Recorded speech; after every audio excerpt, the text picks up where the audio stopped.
చూడండి, Amazon prime already మీకు తెలిసిన ఓటీటీ. టీసీలో కొన్ని ఛానల్స్ ఇస్తాడు, అంటే సబ్స్క్రిప్షన్. ఇప్పుడు మన ఓటీటీ అలాగో టీసీలో కూడా కొన్ని ఓటీటీ ఉంటాయి, కొన్ని ఫ్రీ ఉంటాయి, కొన్ని సబ్స్క్రిప్షన్ ఉంటాయి. ఇది మ్యాగీ కనెక్టెడ్, అంటే మొబైల్ నుంచి టీవీకి, మన మొబైల్ డిస్ప్లే టీవీ మీద వస్తుంది.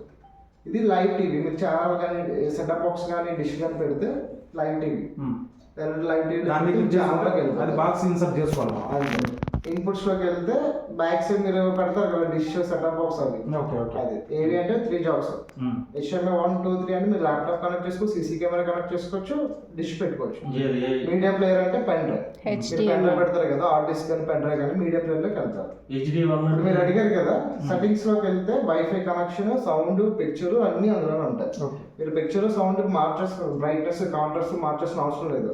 ఆటోమేటిక్గా మీరు ప్లే చేసే కంటెంట్ బట్టి ఆటోమేటిక్గా సౌండ్, పిక్చర్ క్వాలిటీ మారిపోద్ది. ఇంటర్నెట్ స్పీడ్ బట్టి కూడా ఉంటుంది. ఓకే, వైఫై అందులోనే కనెక్ట్ చేసి ఇప్పుడు చూసాం కదా అలా. ఇప్పుడు మీరు ఇందులో అడిగారు కదా యాప్స్ ఎలా డౌన్లోడ్ చేయాలని. సెటప్ గూగుల్ టీవీ ఉంది కదా కింద, అందులోని తర్వాత మీరు ఫ్రీగా ఉండేటప్పుడు మీరు నైట్ ఎప్పుడు వస్తారు కదా, మీ మెయిల్ ఐడి ఎంటర్ చేసుకోండి.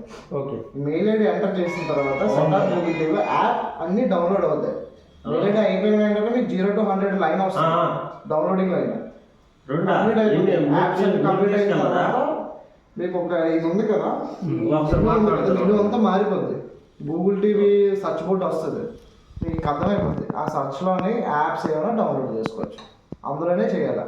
అది చేయాలంటే మెయిల్ ఐడి అవన్నీ ఎంటర్ చేసుకోవాలి. మీ మెయిల్ ఐడి ఇస్తే చాలు. ఇప్పుడు మన మొబైల్లో ఇది మెయిల్ ఐడి ఇది సేమ్ ఉంటే ఇది కూడా సింక్రనైజ్ అయిపోయింది అందులో.